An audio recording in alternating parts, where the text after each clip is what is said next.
বন্ধুরা, তোমরা কেমন আছো? আশা করি তোমরা খুব ভালো আছো। আমিও খুব ভালো আছি। আজকে তোমাদের আমি মটন কিমার পকোড়া করে দেখাচ্ছি।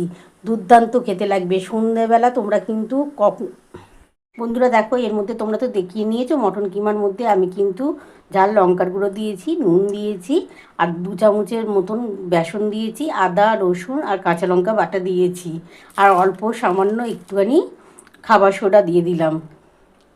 খুবই সামান্য খাবার সোডা দিলাম। আর এই যে গোলমরিচের গুঁড়ো দিচ্ছি একটু। এই পকোড়াটা কিন্তু দারুণ খেতে লাগবে বন্ধুরা। সন্ধ্যেবেলা স্ন্যাক্স জমে যাবে বন্ধুরা। এর মধ্যে সামান্য অল্প একটু পেঁয়াজ দিয়ে দিলাম,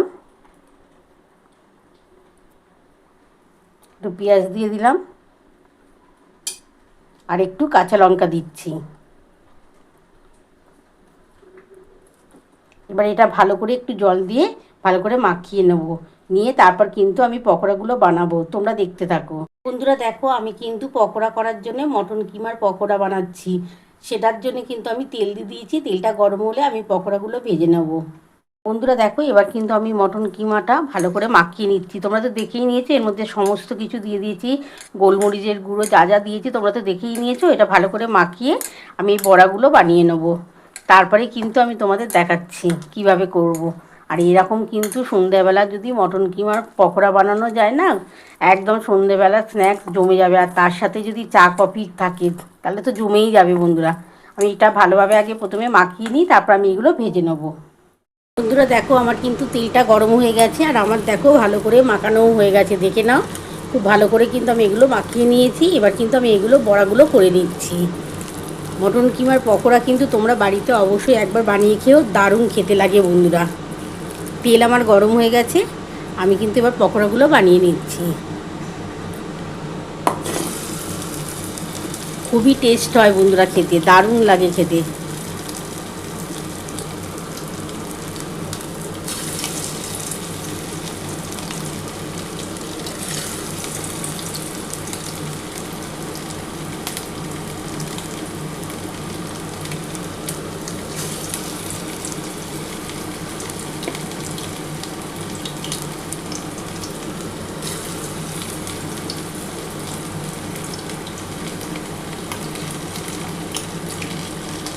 বন্ধুরা দেখো, প্রথমে আমি এই কটা ভেজে নিচ্ছি, তারপরে দেখো যেটুকুনি বাকি থাকবে এটা আমি ভেজে তুলে নেব। তারপরে তোমাদের আমি দেখাবো কেমন হয়েছে। তোমরা অবশ্যই কিন্তু বাড়িতে ট্রাই করো, দুর্দান্ত খেতে লাগবে কিন্তু। বন্ধুরা দেখো, আমি কিন্তু এবার একটু উল্টে দিচ্ছি।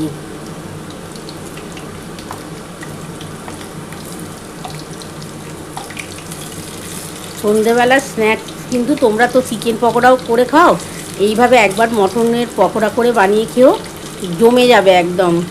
মানে সবাই খুব পছন্দ করবে, এত টেস্ট হয় এটা খেতে।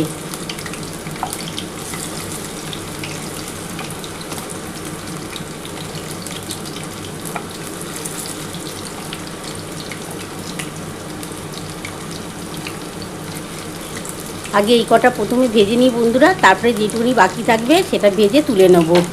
আগে এই কটা ভেজে আমি তুলে নিচ্ছি, তারপরে দেখো বন্ধুরা আর কিছুটা বাকি থাকবে, এটা আমি ভেজে নেব।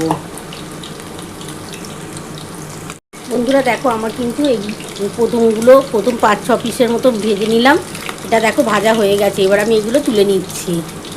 তারপরে যে কটা বাকি থাকবে সেই কটা ভেজে আমি তারপরে তোমাদের দেখাবো। একটু লাল করে ভাজবে, তাহলে খেতে ভালো লাগবে।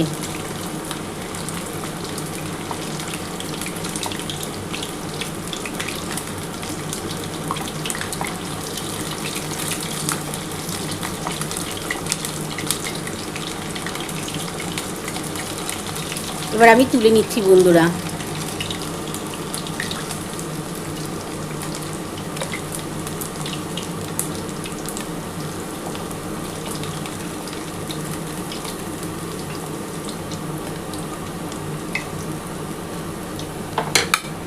আর দেখো বন্ধুরা, যেইটুকুনি আছে বাকি সেটা এবার ভেজে নিচ্ছি।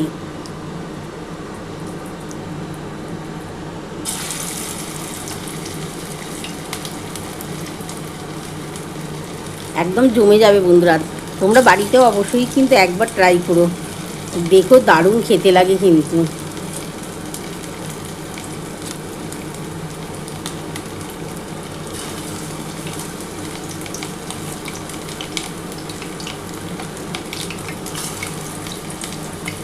দেখো বন্ধুরা, এই 4 পিসের মতো বাকি আছে, এটা আমি ভেজে তুলে নেবো, তারপরে তোমাদের দেখাচ্ছি।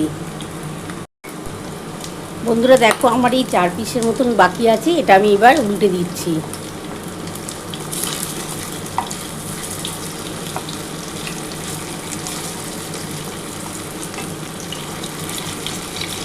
একটু লাল করে ভাজবে, তাহলে কিন্তু এই মটনের পকোড়াটা ভালো লাগবে খেতে, খুবই টেস্ট হয় বন্ধুরা।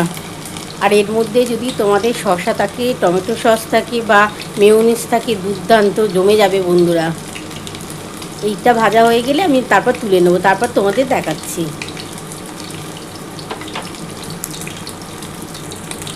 দেখো বন্ধুরা, আমার কিন্তু 4 পিস হয়ে গেছে, এবার কিন্তু আমি তুলে নিচ্ছি। দেখো লাল করে ভাজা হয়ে গেছে, এবার এটা তুলে নিই, তারপর তুলে তোমাদের দেখাচ্ছি। বন্ধুরা দেখো, আমার কিন্তু মটন কিমা দিয়ে পকোড়া করা হয়ে গেছে। তোমরা তো পুরো রেসিপিটাই দেখে নিয়েছো, আমি কীভাবে এই মটন কিমার পকোড়াটা বানিয়েছি।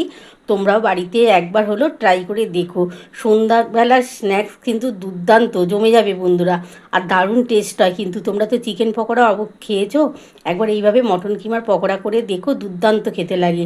তোমাদের যদি আমার এই মটন কিমার পকোড়া রেসিপিটা ভালো লেগে থাকে, প্লিজ একটা লাইক সাবস্ক্রাইব করতে ভুলো না। আর কমেন্ট বক্সে অবশ্যই জানিও কেমন হয়েছে।